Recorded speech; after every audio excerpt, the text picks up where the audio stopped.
Hello good morning guys. I hope I am audible visible to all. एक बार सब लोग कंफर्म कर दीजिए कि आप सभी लोगों को दिखाई दे रहा हूँ, सुनाई दे रहा हूँ।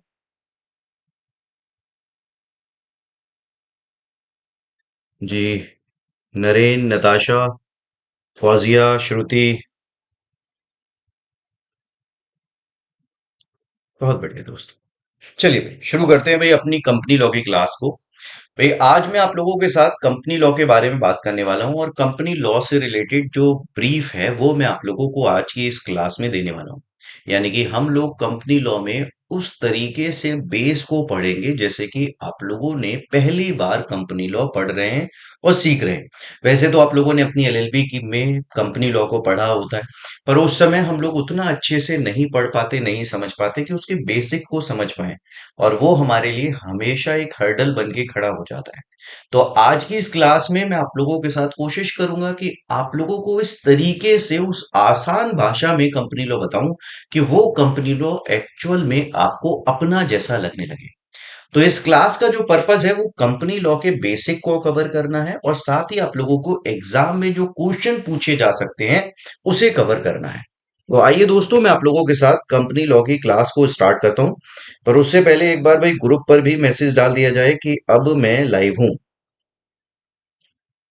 तो चलिए दोस्तों स्टार्ट करते हैं कंपनी लॉ की क्लास को।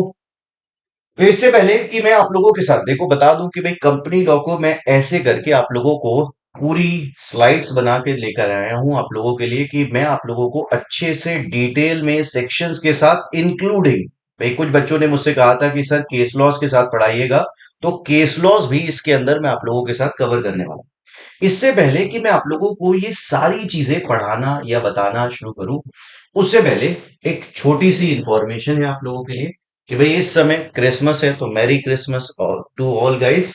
यहाँ वे सीक्रेट सेंटा आप लोगों के लिए लेकर आए जुडिशियल प्रिपरेशन सिर्फ 9,999 रुपए में। तो इसलिए ये जो ऑफर है ये आज खत्म हो रहा है, तो आप लोग इसे ज्वाइन कर सकते हैं। 9,999 रुपए में यहाँ सब्सक्रिप्शन आप लोगों को मिल रहा है। आप लोग इसके लिए ज्वाइन करने के लिए कोड यूज कर सकते हैं, फैजान 92। फैजान 92 कोड यूज करके 9,999 रुपए। तो इससे सस्ता तो कुछ भी नहीं हो सकता। मतलब जब से अनअकैडमी पर मैं पढ़ा रहा हूं, मेरे अकॉर्डिंग भी सबसे सस्ता सब्सक्रिप्शन जो है वो अब ये ही है। तो चलिए दोस्तों, ये आप लोगों के लिए एक इंफॉर्मेशन थी। अब हम लोग बात कर लेते हैं। भाई मैंने आप लोगों से कहा कि वैसे तो मैं स्लाइड्स बनाकर लेकर आया हूं आप लोगों के लिए, पर उससे पहले इस कंपनी लॉ को पढ़ाने से पहले इस तरीके से मैं आप लोगों से कुछ बात कहना चाहता हूं। भाई हम लोगों ने अक्सर बचपन में एक मूवी देखी होती है, या फिर बहुत सारी ऐसे कह सकता हूँ बॉलीवुड मूवीज आप लोगों ने देखी होगी, जहां एक पर्सन होता है, उसका एक अच्छा भला परिवार होता है, वो बढ़िया बिजनेस कर रहा होता है, महल जैसे घर में रह रहा होता है, पर अचानक उसकी लाइफ में कुछ ऐसी ट्रेजेडी हो जाती है जिसकी वजह से उसके बिजनेस में लॉस हो जाता है या उसकी हेल्थ को इम्पैक्ट हो जाता है, जिसकी वजह से उसका परिवार या तो उसके मरने के बाद या फिर उसके जिंदा होते हुए भी बहुत खराब हाल में आ जाता है। वो लोग झोपड़ियों में रहने लगते हैं, उसके बच्चे को एजुकेशन नहीं मिल पाती और गरीबी का पूरी हर एक चीज का सामना उसे करना पड़ता है। अगर मर गया होता है तो फिर वो बच्चा जो है उसके मन में गम रह जाता है कि उसके पिता अमीर थे, उसे वैसा ही बनना है। ऐसी बहुत सारी बॉलीवुड मूवीज की स्टोरीज आप लोगों ने देखी होगी। पर अगर आप एक बात नोटिस करो तो उस स्टाइल की मूवी पहले बनती थी और आज के समय में नहीं बनती। आज के समय में आपको कोई मूवी में ऐसे नहीं परोसता कि कोई बिजनेसमैन था, वो अचानक से गरीब हो गया और फिर उसके बाद कुछ भी नहीं कर पा रहा अपनी लाइफ में। ऐसा कुछ भी आप लोगों को आज के समय में नहीं दिखाया जाता। ऐसा नहीं है कि आज के टाइम में किसी को फाइनेंशियल लॉसेस नहीं होते। इनफैक्ट मैं ऐसे कह सकता हूँ आज के टाइम में तो फाइनेंशियल लॉसेस और भी ज्यादा होते हैं लोगों को। भाई जैसे कि मुकेश अंबानी के भाई अनिल अंबानी, क्या हुआ, बिजनेस में लॉस हो गया। नीरव मोदी जैसे लोग थे, विजय माल्या जैसे लोग थे जिन्होंने बिजनेस में लॉस किया और उसके बाद वो यहां तक कि देश छोड़कर तक भागना पड़ा। तो आज के समय में ऐसा नहीं होता, पहले के समय में ऐसा होता था। इसके पीछे का रीजन क्या है? इसके पीछे का रीजन है बिजनेस का स्टाइल। यही इंपॉर्टेंट है जो कि हमारे कंपनी लॉ का बेस बनने वाला है। भाई ये है बिजनेस का स्टाइल, बिजनेस का मॉडल। जो पहले बिजनेस का मॉडल हुआ करता था वो आज के बिजनेस के मॉडल की तरह काम नहीं करता। अगर किसी को कंपनी लॉ पढ़ना है तो उसे सबसे पहले यह समझना होगा कि बिजनेस का स्टाइल कंपनी के लॉ के अकॉर्डिंग या फिर कंपनी के अकॉर्डिंग किस तरीके से अलग है, यह आपको समझना होगा।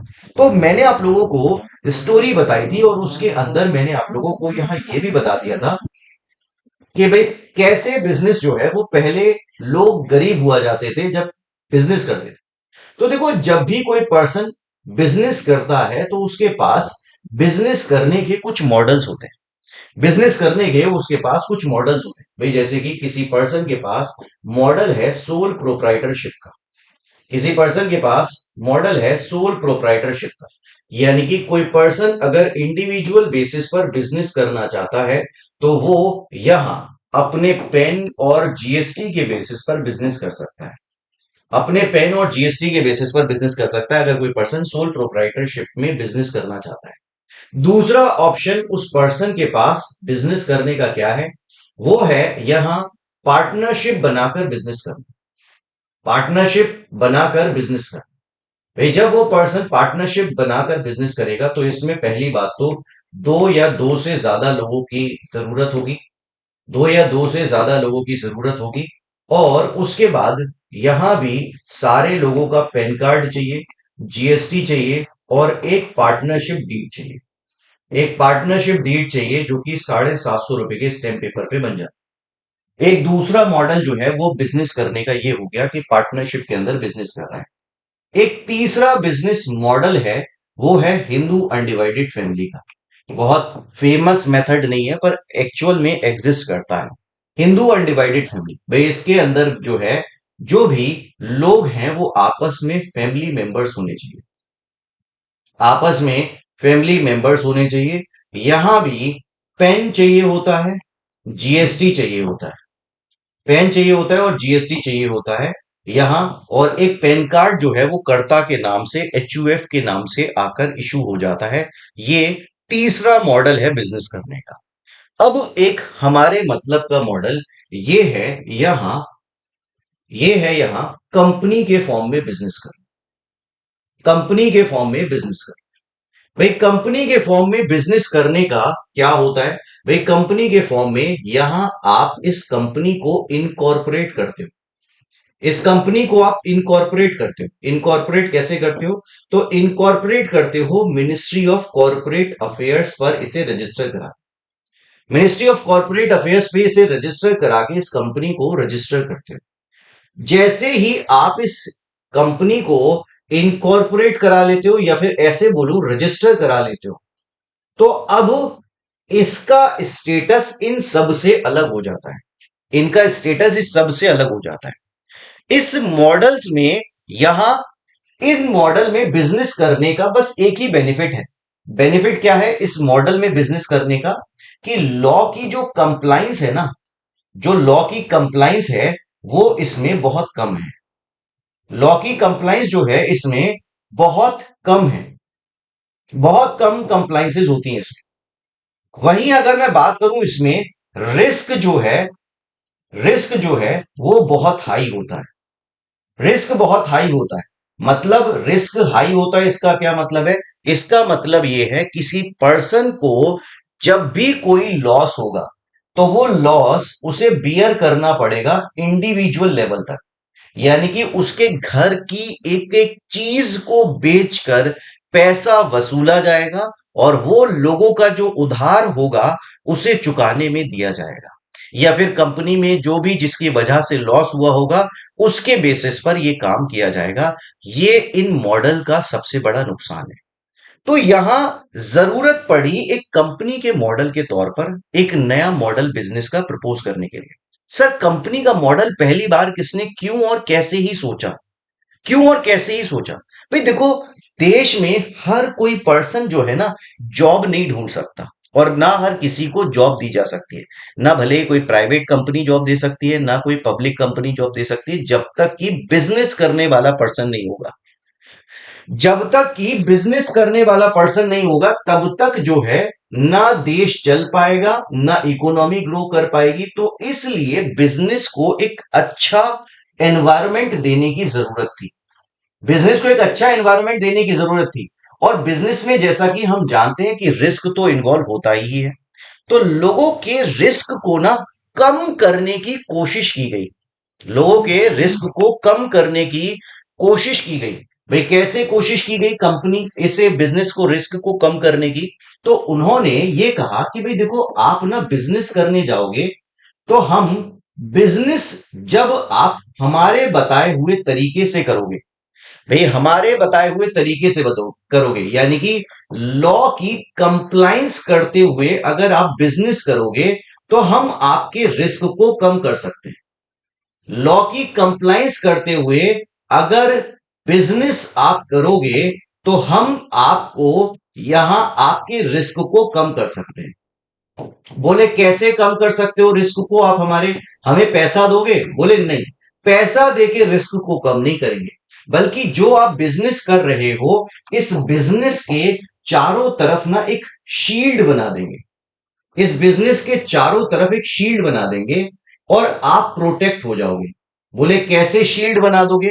बोले देखो, जैसे कि आप अभी तक बिजनेस कर रहे थे तो सारी चीजें आपके ऊपर डायरेक्टली आकर लगती थी। आपके ऊपर डायरेक्टली आकर लगती थी? बोले हाँ जी, बिल्कुल लगती थी। बोले अब उसके बाद अगर हमने आपके ऊपर एक शील्ड बना दी, अगर हमने आपके ऊपर एक शील्ड बना दी तो उस केस में आपके ऊपर डायरेक्टली कोई चीज नहीं आएगी। डायरेक्टली कोई चीज नहीं आएगी। तो एक शील्ड जो है वो एक कंपनी का काम करता है। ये शील्ड ही जो है वो एक कंपनी का काम करता है। इसके अंदर क्या बेनिफिट होता है इस शील्ड के बेसिस पर?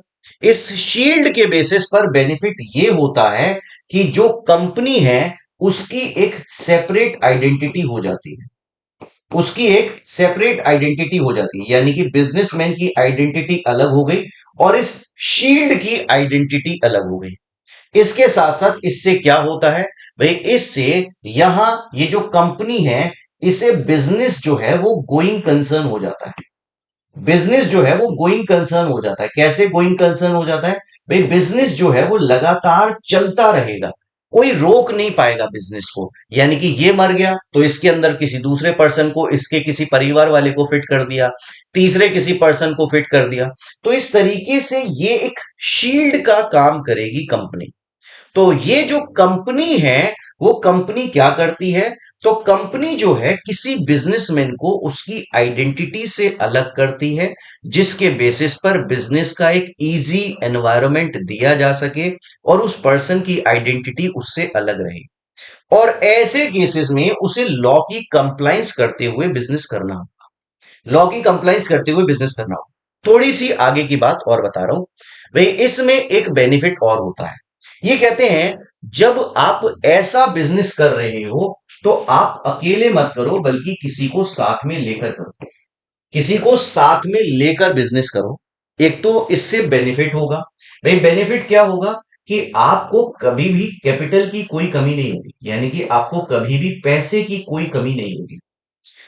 और अगर कमी पड़ भी रही है, अगर कमी पड़ भी रही है तो क्योंकि आप लॉ की कंप्लाइंस करते हुए बिजनेस कर रहे हो, लॉ की कंप्लाइंस करते हुए बिजनेस कर रहे हो, अगर आपको कैपिटल कम पड़ती है तो गवर्नमेंट आपको, बिजनेस आइडिया अच्छा चल रहा है तो पैसे की वजह से किसी का बिजनेस नहीं रुकना चाहिए, इसलिए हम कैपिटल रेस करने का मौका दे देंगे।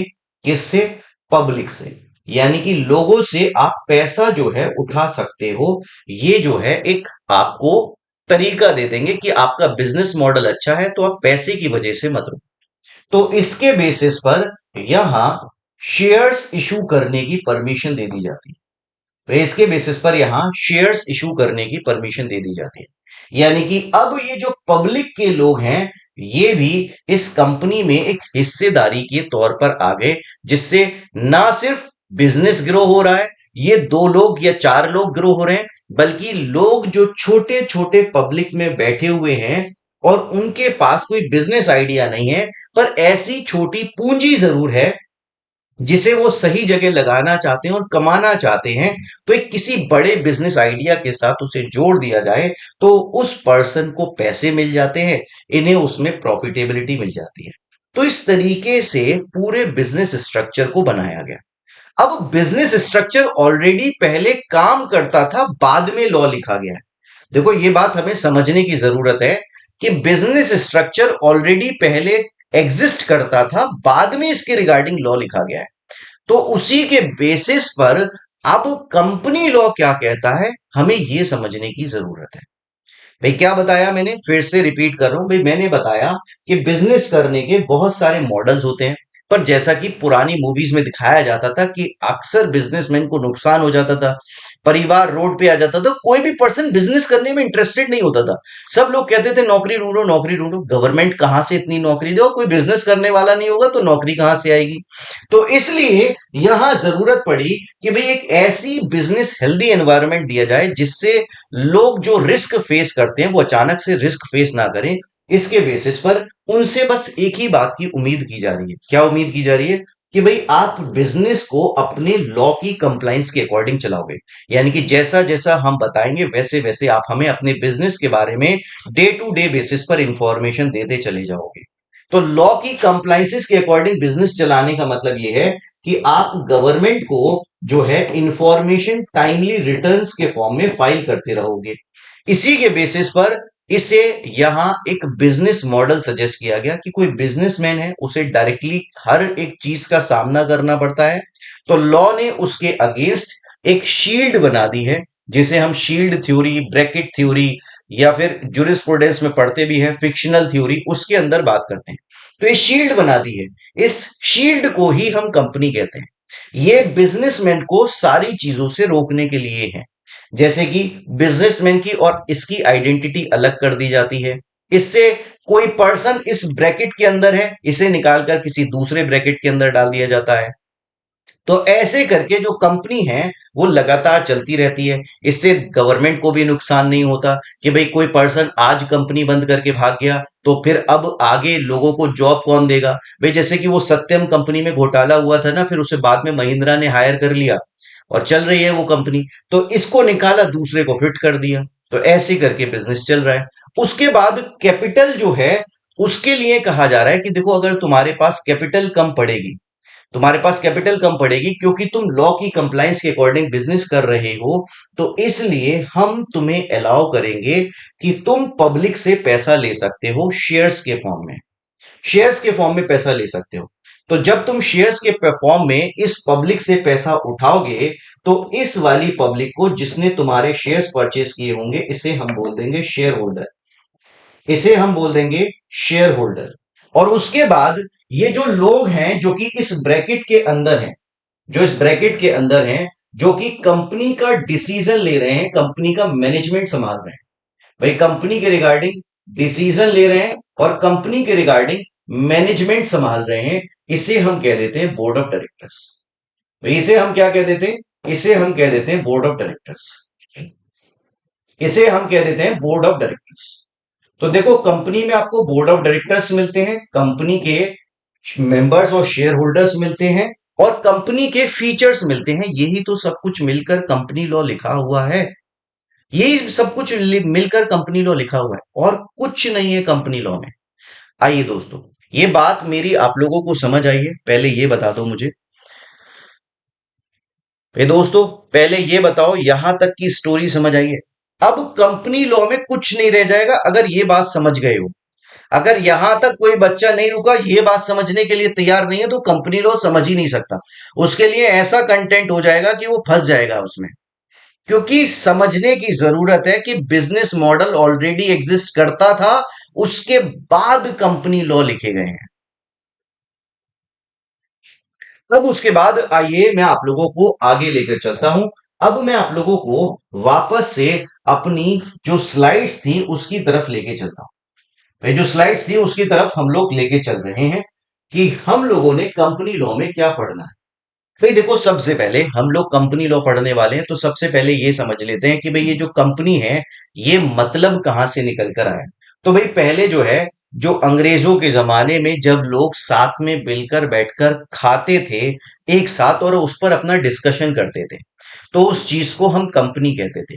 फिर धीरे धीरे करके वो डिस्कशन बिजनेस का होने लगा, तो इसलिए ये वर्ड बिजनेस के नाम से बस रेफर किया जाने लगा।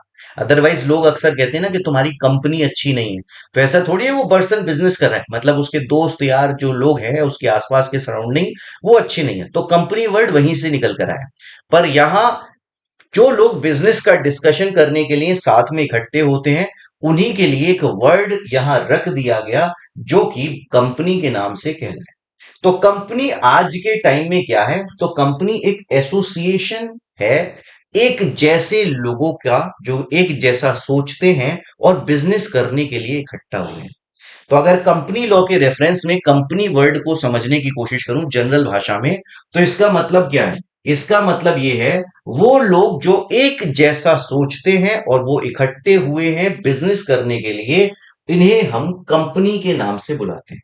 और ये लोग अपना अपना पैसा लगाते हैं और प्रॉफिट कमाते हैं। अब कंपनी लॉ के अंदर जनरली कंपनी बिजनेस ऑर्गेनाइजेशन के पर्पस से होती है, मगर बिजनेस ऑर्गेनाइजेशन को बेनिफिट देती है गवर्नमेंट एक शील्ड बनाकर कि कोई भी तुमसे डायरेक्टली नहीं आके उलझ पाएगा, तुम्हारे पास एक शील्ड है। तो ये स्ट्रक्चर इतना बढ़िया काम कर रहा था कि जो गवर्नमेंट है उसे हर पर्सन टाइमली इंफॉर्मेशन दे रहा था। तो जो नॉन प्रॉफिटेबल ऑर्गेनाइजेशंस होते हैं उसमें बहुत सारे जो है ना फ्रॉड होने लगे थे। तो गवर्नमेंट ने यहां तक कि ये भी कह दिया कि भाई जो नॉन प्रॉफिटेबल ऑर्गेनाइजेशंस हैं, वो कंपनीज जो है वो भी कॉरपोरेट फॉर्म में अपने आप को रजिस्टर करा सकती हैं।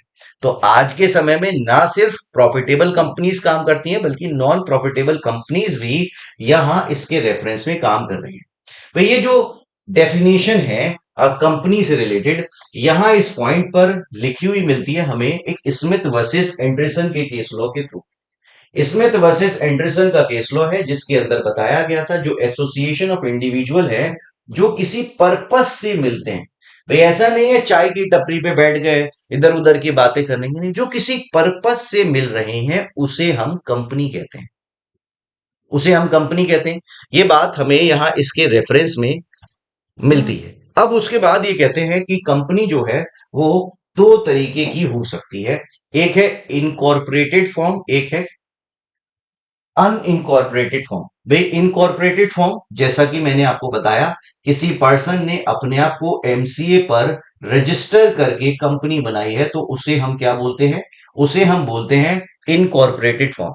अनइनकॉर्पोरेटेड फॉर्म जो है, जैसे कि पार्टनरशिप हो गई, जैसे कि सोल प्रोप्राइटरशिप हो गई, सोल प्रोप्राइटरशिप हो गई, एचयूएफ हो गई, ये हो गई अनइनकॉर्पोरेटेड फॉर्म जो कि एमसीए पर रजिस्टर करके अपने आप को अलग आइडेंटिटी नहीं देना चाहती अपने बिजनेस से रिलेटेड, तो उन्हें हम अनइनकॉर्पोरेटेड फॉर्म के नाम से जानते हैं। तो यहां आप लोगों को इनकॉर्पोरेटेड फॉर्म में क्या लिखा हुआ मिलता है? इनकॉर्पोरेटेड फॉर्म में लिखा हुआ मिलता है कि इसका बेनिफिट क्या है।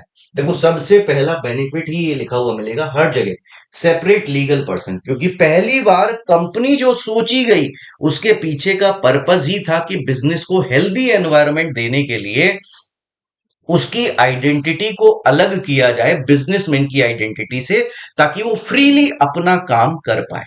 इसके बेसिस पर जब उसकी और उसके बिजनेस की आइडेंटिटी अलग हो गई, तो उसे अलाउ किया गया कि वो उस नेम से प्रॉपर्टी खरीद सकता है, कॉन्ट्रैक्ट में एंटर हो सकता है, और यहां तक कि वो केस भी फाइल कर सकता है। ये सेपरेट लीगल एंटिटी होने का बेनिफिट है, ये सेपरेट लीगल एंटिटी होने का बेनिफिट है।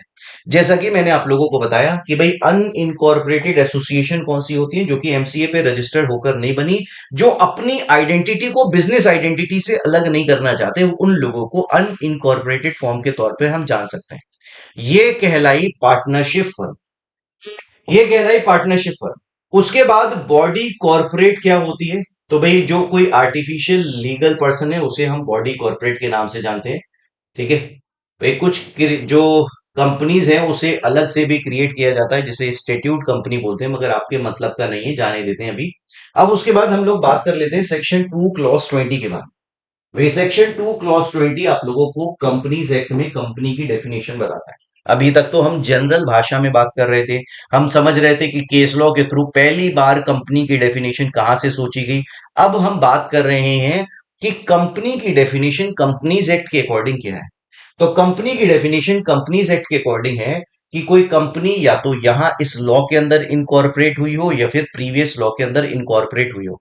यानी कि कोई कंपनी जो है या तो कंपनीज एक्ट 2013 में बनी हो या फिर कंपनीज एक्ट 1956 के अंदर बनी हो या फिर इसके कोई प्रीवियस लॉ के अंदर बनी हो, तो उसे हम कंपनी बोलेंगे। तो बार बार यही कह रहा हूं कि कंपनी क्या है, जो अपने आप को सेपरेट करके लीगल आइडेंटिटी बिजनेस से अलग करना चाहती हो उसे हम कंपनी के नाम से बोलेंगे। ये आप लोगों से कहा जा रहा है। तो ये सेक्शन 2 क्लॉज 20 में हमें कंपनी के नाम से मिलता है।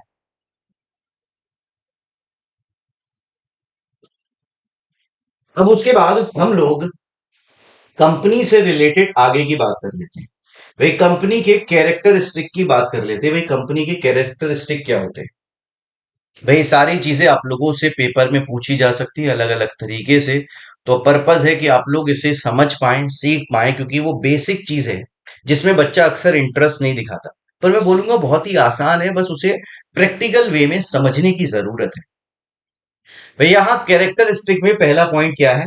पहला पॉइंट है कि कॉर्पोरेट पर्सनैलिटी, यानी कि जो कंपनी है वो अपन एक लीगल पर्सन है, एक लीगल पर्सन है जिसकी सेपरेट लीगल आइडेंटिटी है। मैंने पहले ही बार बार कहा, कंपनी को बेसिकली बनाया ही इसलिए गया था कि जो बिजनेसमैन है उसकी आइडेंटिटी को और कंपनी की आइडेंटिटी को शील्ड में रखा जा सके।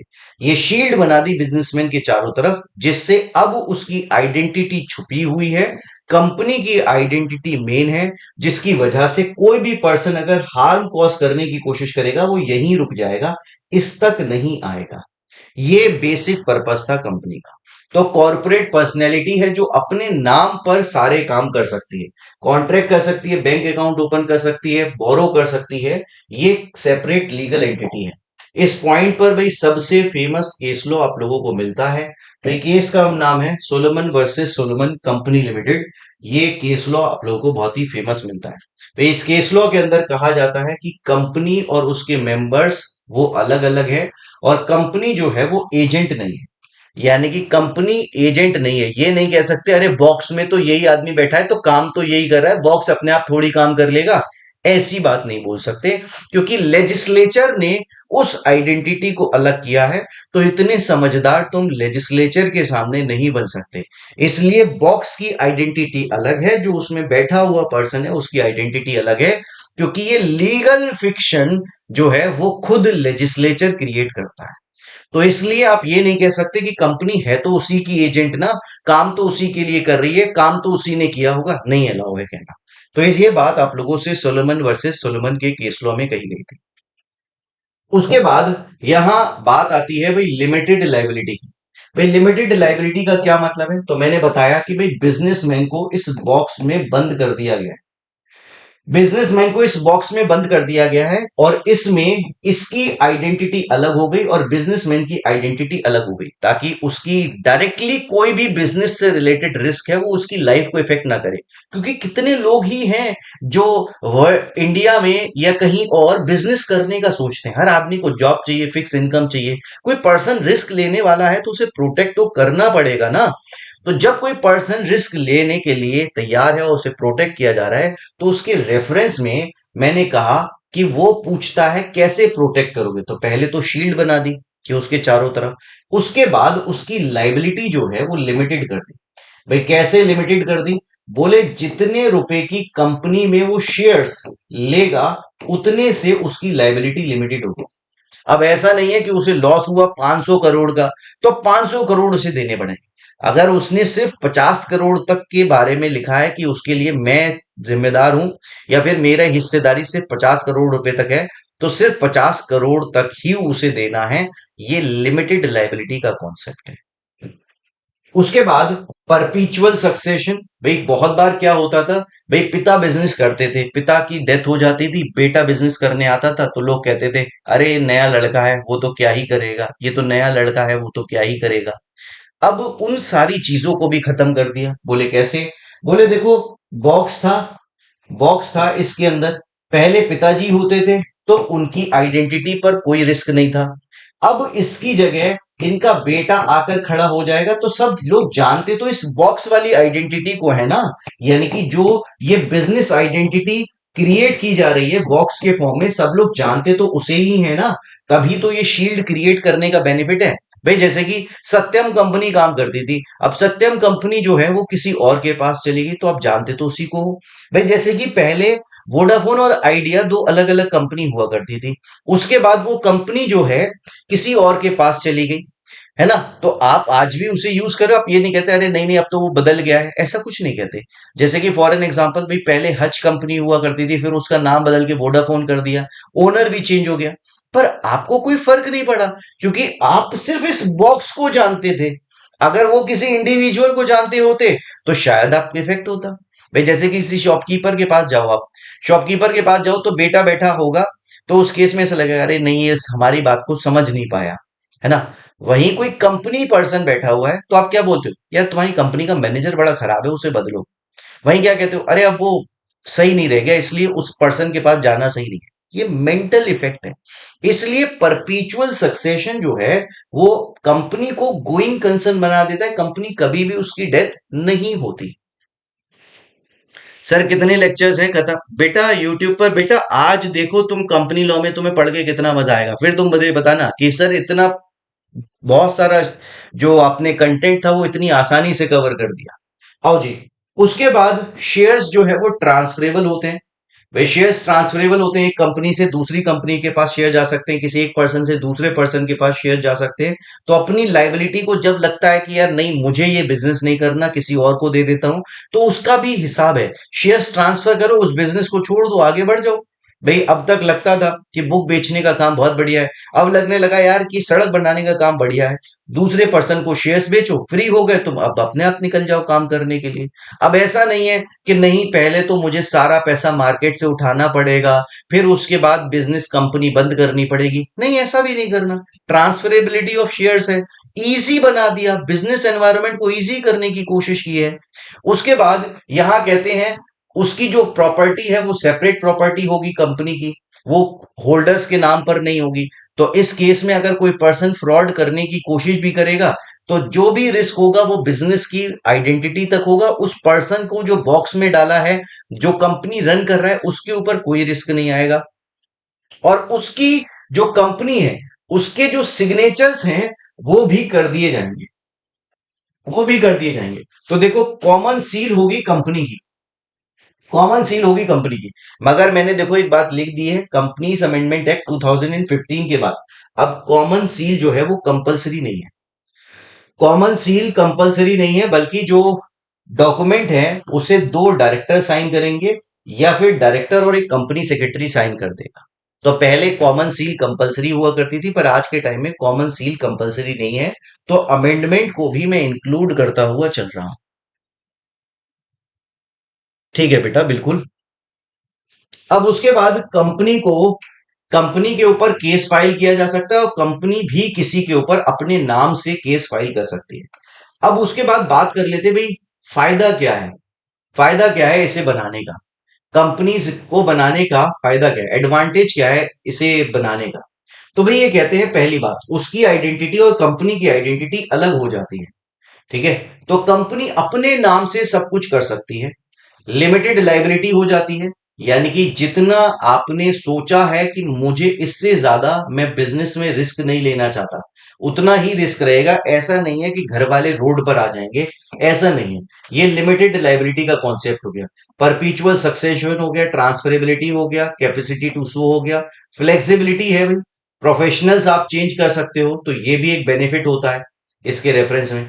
अब उसके बाद लिमिटेशन क्या है, मतलब बना तो ली, रिस्क क्या है कंपनी बनाने में। सर इतना बढ़िया ही सब कुछ चल रहा है तो हर पर्सन कंपनी बना के काम क्यों नहीं करता।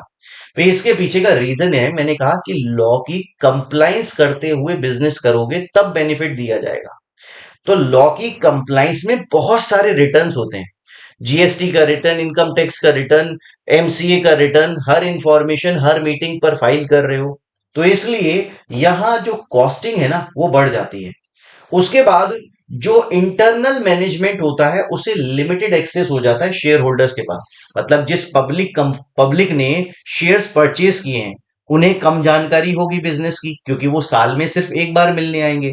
जो बोर्ड ऑफ डायरेक्टर्स हैं, जो कंपनी चला रहे हैं, उन्हें पूरी जानकारी होती है बिजनेस की, उन्हें पूरी जानकारी होती है। तो इसलिए लिमिटेड एक्सेस हो जाता है इंटरनल मैनेजमेंट की तरफ। उसके बाद यहां इस पॉइंट पर भाई यहां सोसाइटी में भी रिस्पॉन्सिबिलिटी की बात की जाती है। भाई अक्सर आप लोगों ने सुना होगा, लोग कहते हैं इस कंपनी ने इतना पैसा कमा लिया मगर क्या ही किया है लोगों के लिए। भाई जैसे कि अंबानी पर ये जनरली एलिगेशन लगता रहता है कि भाई अंबानी जो है वो अच्छे बिजनेसमैन नहीं है। क्यों नहीं है? वो कहते हैं देखो टाटा ने, रतन टाटा ने या टाटा कंपनी ने लोगों के लिए कितना कुछ किया है, आर्मी के लिए कितना कुछ किया है। वहीं जो अ, अंबानी कंपनी है, अडानी कंपनी है, वो सिर्फ अपना फायदा सोच रही है। तो लोग ना सोशल रेस्पॉन्सिबिलिटी फिक्स करने लगते हैं कि भाई हमसे कमा रहे हो तो हमारे लिए भी तो कुछ करो। तो ऐसी रिस्पॉन्सिबिलिटीज आने लगती है। उसके बाद टैक्स के बर्डन जो है वो कंपैरेटिवली हाई है। उसके बाद बंद करना आसान नहीं है कंपनी को।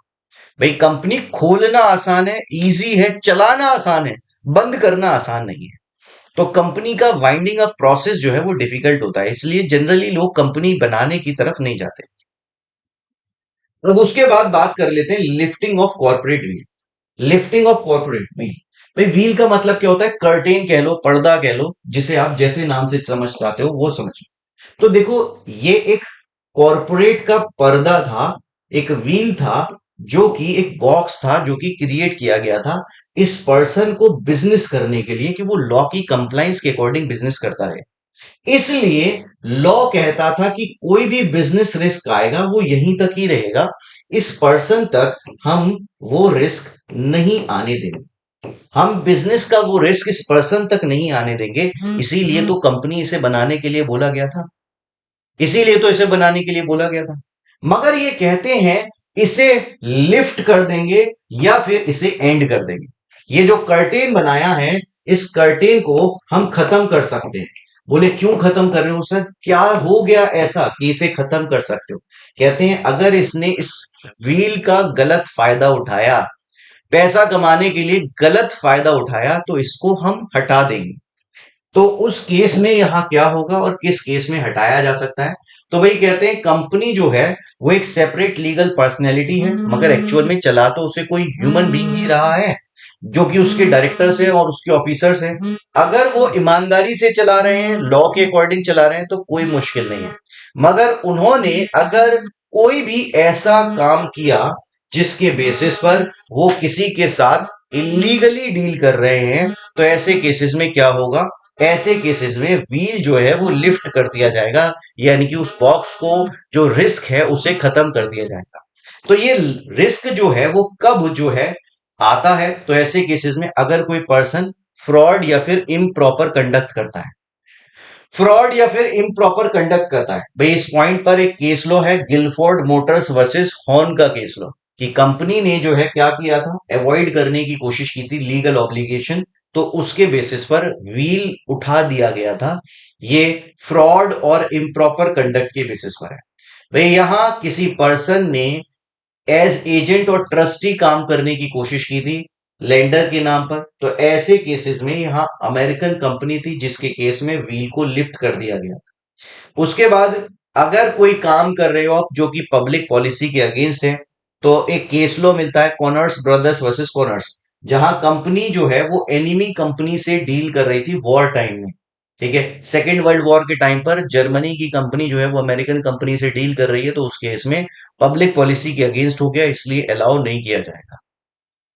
उसके बाद रियल कैरेक्टर डिटरमाइन करने के लिए, तो उस टाइम पर Delmar company versus Continental tyre and rubber company limited का केस लो है, जिसके बेसिस पर ये कहा जाता है रियल कैरेक्टर आइडेंटिफाई करेंगे। अगर किसी ने टैक्स इवेजन करने के लिए इसका यूज किया, वे जैसे कि CIT versus Meenakshi mills limited का 1967 का केस लो है। उसके बाद कंपनी ने अगर टैक्स को अवॉइड करने की कोशिश की, तो इस पे केस लो है दीक्षा मैनेक्जी का केस लो, 1927 का केस लो, जब टैक्स लाइबिलिटी को रिड्यूस करने के लिए, वही होता है ना, बहुत सारी शेल कंपनी बना ली जाती हैं ताकि जो प्रॉफिट है उसे डिवाइड कर दिया जाए, तो उस केस में ये काम नहीं होना चाहिए। उसके बाद ताकि कोई जो वेलफेयर लेजिस्लेशन है वो उसका बेनिफिट ना मिले, भाई जैसे कि अगर कोई कंपनी 10 से ज्यादा लोगों को, एम्प्लॉयज को हायर कर रही है, तो उसे लेबर में रजिस्ट्रेशन कराना है, पर आपने क्या किया, दो कंपनी बना दी, पांच में से हायर कर दिया, पांच में से हायर कर दिया, काम 10 से करा रहे हो। मगर क्योंकि आप इससे लॉ की कंप्लाइंसेस से बचना चाहते थे, तो इसने आपने इसे डिवाइड कर दिया। तो इसके रेफरेंस में आप लोगों को ये केस लॉ मिल जाता है, associated rubber industries versus association workman employed of rubber industries Bhavnagar. अब उसके बाद बात कर लेते हैं भाई कंपनी के टाइप्स क्या होते हैं। तो देखो, हमने अभी तक जनरलाइज्ड बात करी थी कि कंपनी क्या होती है। तो कंपनी जो है वो किसी भी बिजनेसमैन को एक शील्ड प्रोवाइड करने का काम करती है, जो कि अपने आप खुद एक सेपरेट लीगल आइडेंटिटी बन जाती है इस बिजनेसमैन से अलग। ये बात अभी तक हम लोगों ने कंपनी लॉ के बेस पे जाना। तो ये क्यों प्रोवाइड की जा रही है, इससे क्या बेनिफिट है, और इसे कब बॉक्स को हटाया जा सकता है, ये बात अभी तक हम लोगों ने पढ़ी। ठीक है दोस्तों, अब हम लोग इसके रेफरेंस में बात कर रहे हैं कि ये जो बॉक्स हैं ये किस किस टाइप के हो सकते हैं। भाई ये जो शील्ड है, ये जो व्हील है, या फिर ये जो बॉक्स है जिसके अंदर किसी पर्सन को प्रोटेक्ट किया जा रहा है, वो कौन कौन से टाइप के हो सकते हैं, इसके बारे में हम बात कर रहे हैं। भाई इससे क्या बेनिफिट हो रहा था, परपीचुअल सक्सेशन हो रहा था, बिजनेस लगातार चलता रहा था। इसके अलावा सेपरेट लीगल आइडेंटिटी बन जा रही थी। इसके अलावा जो कंपनी है वो अपने नाम से प्रॉपर्टी खरीद सकती थी, इसकी जगह उठाकर किसी नए पर्सन को डाला जा सकता था। और इस सारी चीजों से बेनिफिट क्या हो रहा था, कंपनी जो है वो गोइंग कंसर्न, लगातार काम करने वाली बन रही है। ये इसका इंपॉर्टेंट कैरेक्टरिस्टिक था। अब ये जो कंपनी है ये कितने टाइप की हो सकती है।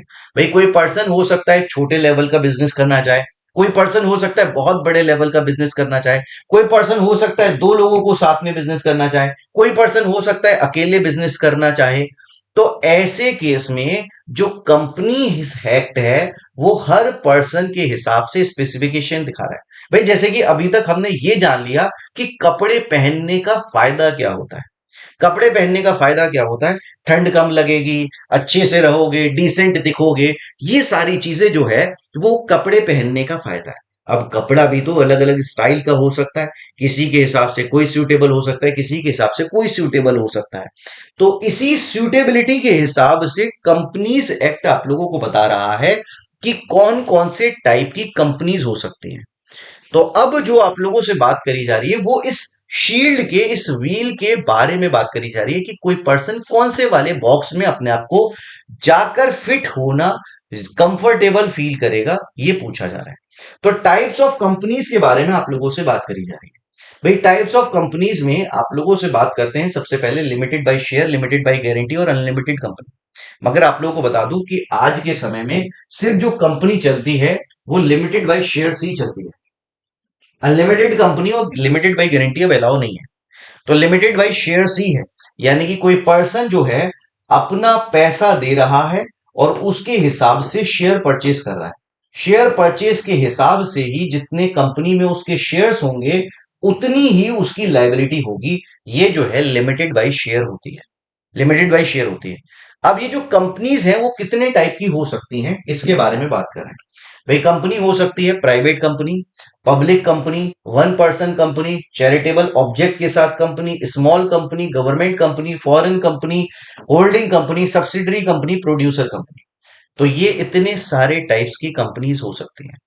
ठीक है, भाई कौन कौन सी बताई मैंने, private company, public company, one person company, company with section 8 company कहते हैं हम इसे, non profitable organization, small company, government company, foreign company, holding company, subsidiary company और प्रोड्यूसर कंपनी। अब ये कंपनीज क्या क्या होती हैं, एक बार इसके बारे में बात कर लेते हैं। तो ये कंपनीज होती क्या क्या है। तो इसके रेफरेंस में आप लोगों से कहा जाता है भाई प्राइवेट कंपनी क्या है, सेक्शन 2 क्लॉज 68 में आप लोगों को डिफाइन की गई है। भाई जो कंपनी है मतलब ऐसा बॉक्स है जिसके अंदर आप बहुत बड़ा बिजनेस नहीं कर सकते। आप बहुत बड़ा बिजनेस नहीं कर सकते। सर बिजनेस बहुत बड़ा क्यों नहीं कर सकते, क्योंकि आप जो है इसमें 200 से ज्यादा मेंबर्स इकट्ठे नहीं कर सकते। 200 से ज्यादा मेंबर्स इकट्ठे नहीं कर सकते। शेयर्स तो ट्रांसफरेबल है, पर 200, आप बोलोगे सर 200 बहुत होते हैं। मैं बोलूंगा भाई बिजनेस करने के पर्पज से हम बात कर रहे हैं। बिजनेस करने के लिए लोगों को बहुत बड़ी कैपिटल की जरूरत होती है। सर 200 लोग बहुत कैपिटल इकट्ठी कर सकते हैं। मैं बोलूंगा नहीं। हम जब बात करते हैं ना तो हजारों करोड़ों रुपए में बिजनेस कर रहे जा रहे हैं। वो कैसे कर रहे हैं, वो सारे के सारे लोग प्राइवेट कंपनी बना के नहीं बैठे। सर किसी के पास बहुत पैसा है और वो बिजनेस करना चाहे तो कर सकता है। मैं बोलूंगा हाँ, जैसे कि वोडाफोन प्राइवेट कंपनी के तौर पर काम कर रही है, बढ़िया काम चल रहा है। तो ऐसे केस में यहां जो प्राइवेट कंपनीज है वो काम करती हैं, बिल्कुल मैं बोलूंगा काम करती हैं, मगर जिसके पास कैपिटल चाहिए, क्योंकि बिजनेस करने के लिए कैश फ्लो बहुत इंपॉर्टेंट है। तो प्राइवेट कंपनी क्या है, 200 तक नंबर मेंबर्स लिमिटेड है, पब्लिक को इनवाइट नहीं कर सकती कि भाई आके हमारे शेयर करो, क्योंकि 200 तक लिमिटेड है, मगर शेयर्स ट्रांसफरेबल है। तो इसका मतलब जो कंपनी है उसे क्लोजली हेल्ड मानेंगे, यानी कि क्लोज्ड लोगों का ग्रुप हो सकता है। इसके बारे में आप लोगों से प्राइवेट कंपनी के बारे में बोलते हैं। उसके बाद बात कर लेते हैं भाई पब्लिक कंपनी क्या होती है। तो कहते हैं भाई पब्लिक कंपनी सेक्शन 2 क्लॉज 71 में गिवन है, जो कि प्राइवेट कंपनी नहीं है, जिसके अंदर minimum paid up share capital होती है। भाई मैं आप लोगों को बता दूं कि अब minimum paid up share capital का जो क्राइटेरिया है ना, वैसे डेफिनेशन में लिखा है मगर हट गया है। आज के टाइम में आप पब्लिक कंपनी बना सकते हो सिर्फ 2 रुपए से, सिर्फ 2 रुपए से। तो आज के टाइम में हमारे लिए क्या इंपॉर्टेंट है पब्लिक कंपनी की डेफिनेशन में, भाई जो शेयर्स पब्लिक को सब्सक्राइब कर सकते हैं, मतलब जिस कंपनी के शेयर्स पब्लिक सब्सक्राइब कर सकती है उसे हम पब्लिक कंपनी कहते हैं। सर क्या हर पब्लिक कंपनी के शेयर्स जो है, क्या हर पब्लिक कंपनी के शेयर्स जो है पब्लिक सब्सक्राइब कर लेती है? मैं बोलूंगा नहीं।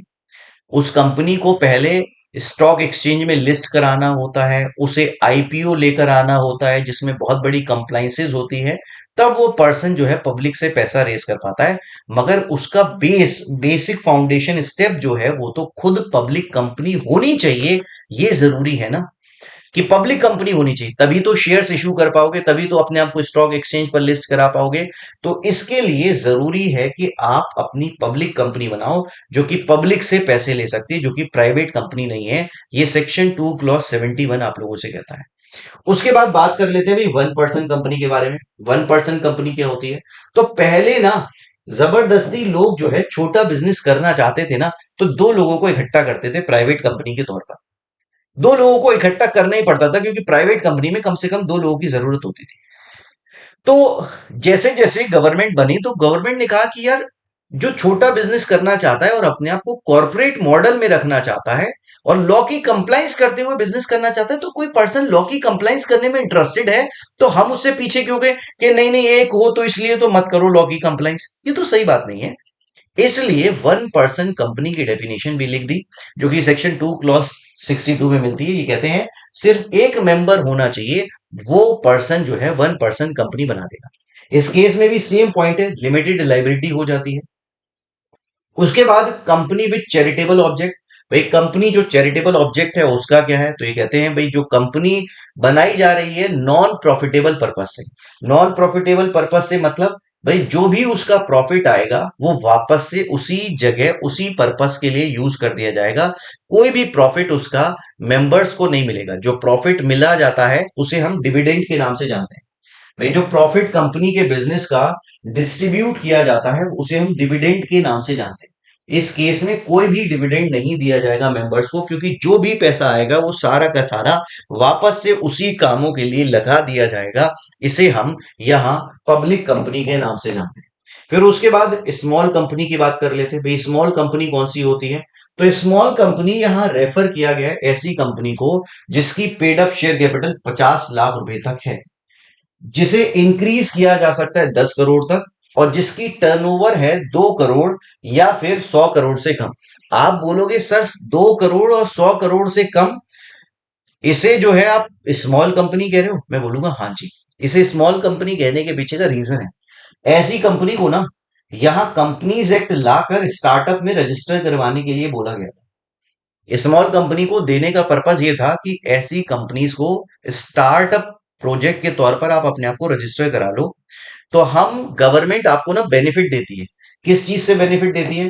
भाई टैक्सेशन में बेनिफिट देती है, लेबर लॉज में बेनिफिट देती है, लेबर लॉज में बेनिफिट देती है। तो ये स्मॉल कंपनी पर्पस जो था बनाने का, वो पर्पस क्या था कि ताकि लोग स्टार्टअप अपना कर पाएं और बिजनेस को अच्छे से ग्रो करें।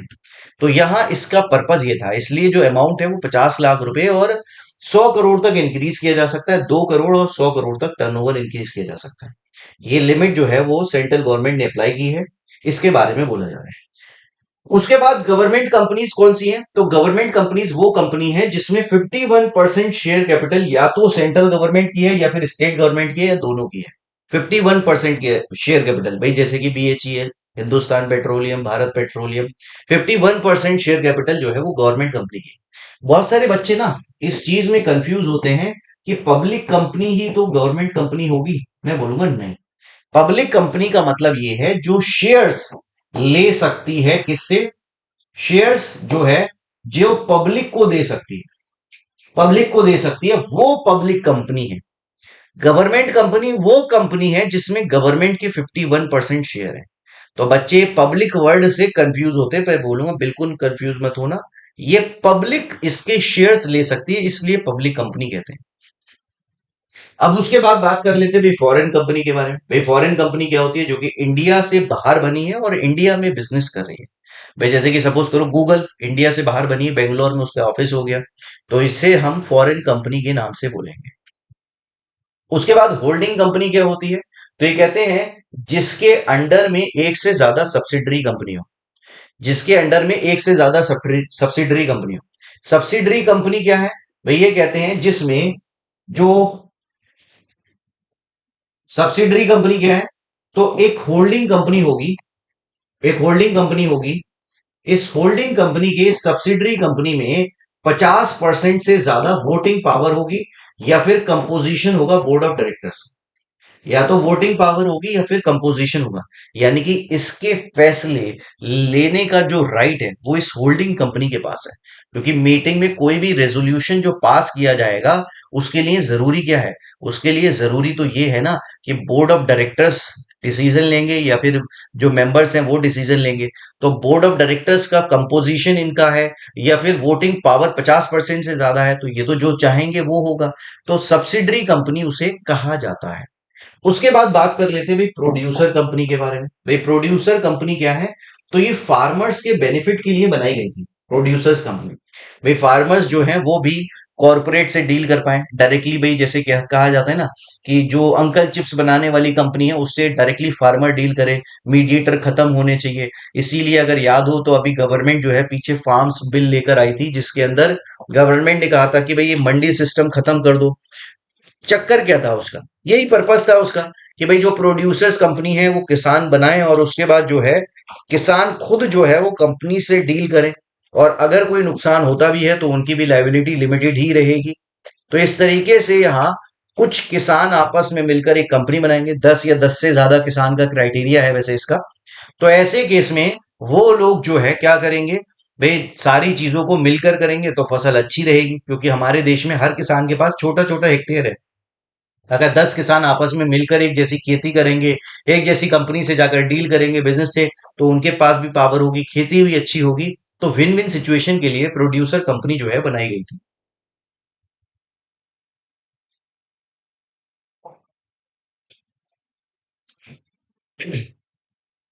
हाँ जी दोस्तों, आओ अब उसके बाद हम बात कर लेते हैं किसके बारे में?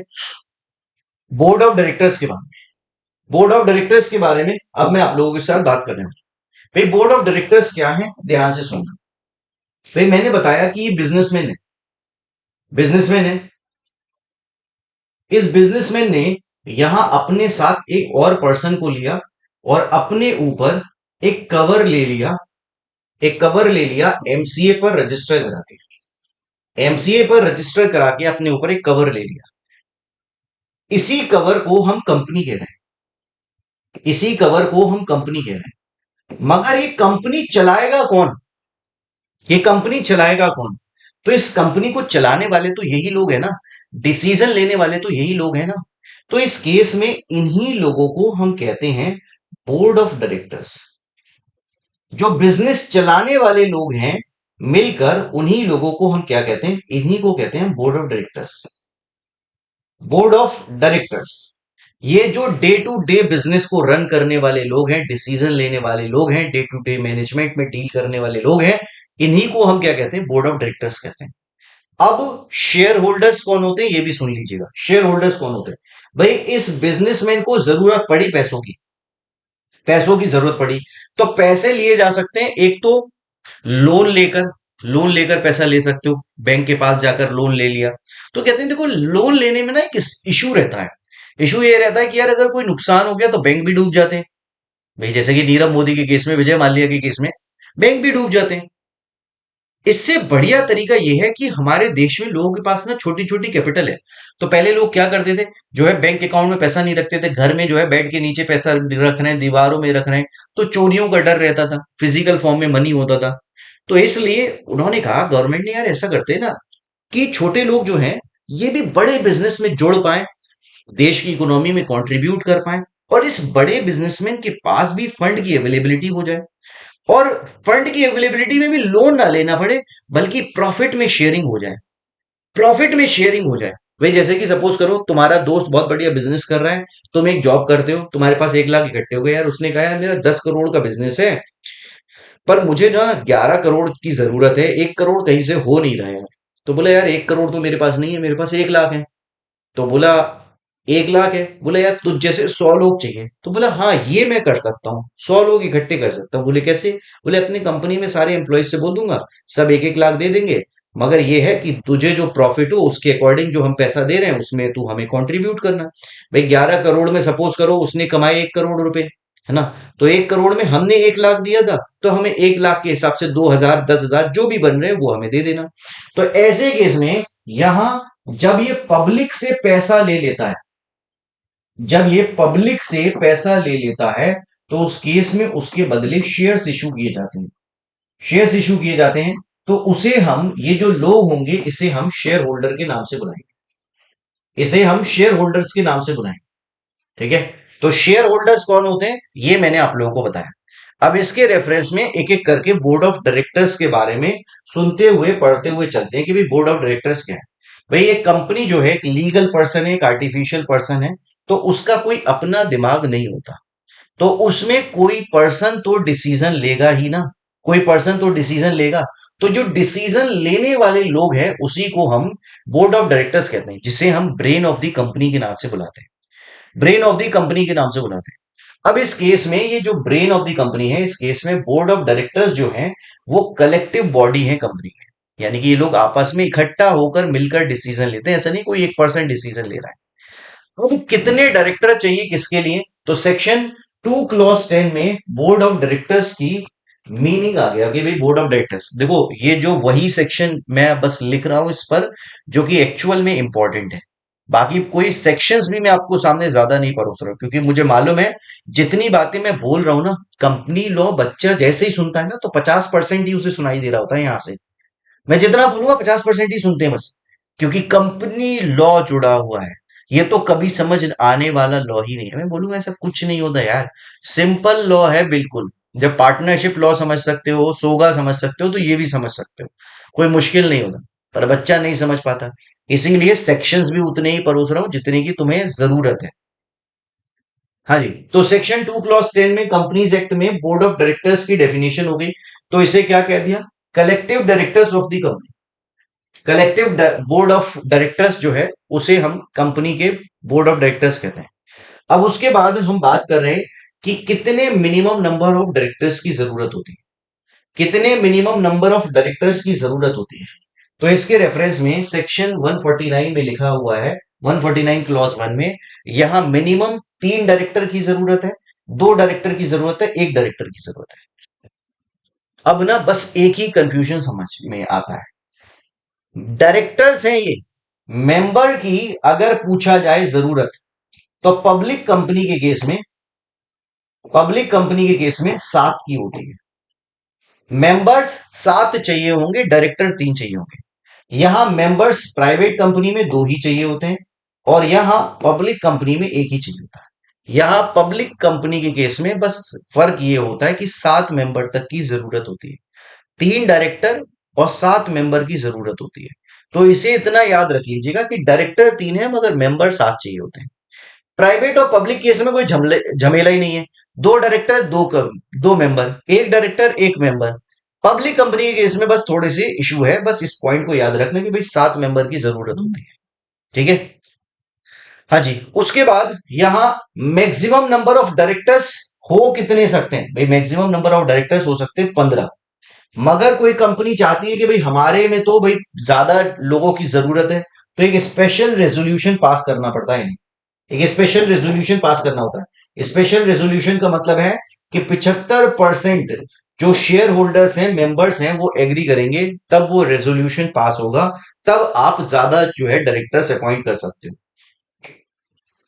उसके बाद बोर्ड ऑफ डायरेक्टर्स में आगे की बात करें, भाई कितनी कंपनी में कोई एक सिंगल पर्सन डायरेक्टर बन सकता है।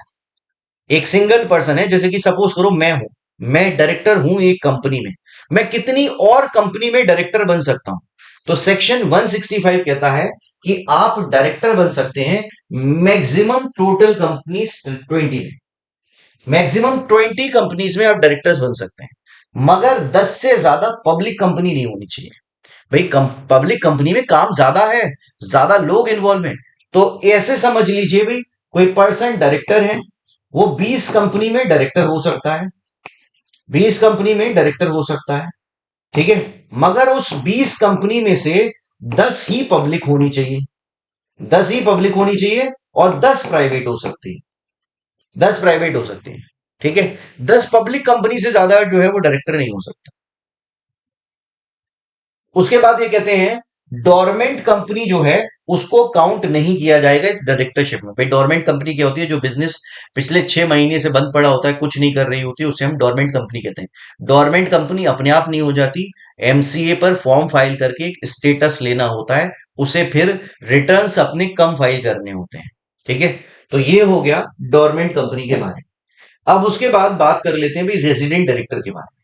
भाई जब भी कोई कंपनी बनाई जाएगी तो उसमें यहां एक डायरेक्टर जो है वो 182 डेज, भाई 182 डेज का कॉन्सेप्ट जो है ये इनकम टैक्स वाला ही चल रहा है, जिन लोगों ने इनकम टैक्स पढ़ा है। तो जो डायरेक्टर है वो 182 डेज जो है एक फाइनेंशियल ईयर में इंडिया में रहा हो तो उसे हम रेजिडेंट डायरेक्टर कहेंगे। उसके बाद वुमेन डायरेक्टर, भाई वुमेन डायरेक्टर के बारे में क्या कहते हैं, तो हर लिस्टेड कंपनी में, भाई ध्यान से सुनना, पब्लिक कंपनी की बात नहीं कर रहे हैं, वर्ड यूज कर रहे हैं लिस्टेड कंपनी। भाई लिस्टेड कंपनी क्या होती है, जो कंपनी पब्लिक कंपनी, जो पब्लिक कंपनी है, अगर ये अपने शेयर्स पब्लिक को इशू करना चाहती है, अगर अपने ये शेयर्स पब्लिक को इशू करना चाहती है, तो पब्लिक को इशू करने से पहले इसे एक कंडीशन है, प्रायर कंडीशन है इसकी। क्या कंडीशन है, इसे अपने आप को स्टॉक एक्सचेंज पर लिस्ट कराना पड़ेगा, अपने आप को स्टॉक एक्सचेंज पर लिस्ट कराना पड़ेगा, ठीक है। तो जब भी कोई कंपनी अपने आप को स्टॉक एक्सचेंज पर लिस्ट करा लेती है तो उसे हम लिस्टेड कंपनी के नाम से जानते हैं, ठीक है। तो लिस्टेड कंपनी में एक वुमेन डायरेक्टर होनी चाहिए, लिस्टेड कंपनी में एक वुमेन डायरेक्टर होनी चाहिए, ये रिक्वायरमेंट है, कोई डायरेक्टली नहीं कर सकता, कोई डायरेक्टली नहीं कर सकता, एक रिक्वायरमेंट होती है जो कि स्टॉक एक्सचेंज पर लिस्ट कराना ही होता है। भाई स्टॉक एक्सचेंज जैसे कि national stock exchange, Bombay stock exchange, ऐसे ही बहुत सारे रीजनल स्टॉक एक्सचेंज भी हैं। अब ये जो कंपनी है इसकी पेड अप कैपिटल, भाई हर लिस्टेड कंपनी में जिसकी पेड अप कैपिटल 100 करोड़ है और 300 करोड़ उसका टर्नओवर है, तो उसमें एक वुमेन डायरेक्टर होनी चाहिए, ऐसा कहा जा रहा है। उसके बाद ये कहते हैं इंडिपेंडेंट डायरेक्टर। देखो वैसे तो इंडिपेंडेंट डायरेक्टर की डेफिनेशन ना बहुत बड़ी है, मतलब 2 पेज खुद इंडिपेंडेंट डायरेक्टर की डेफिनेशन में चले जाएंगे।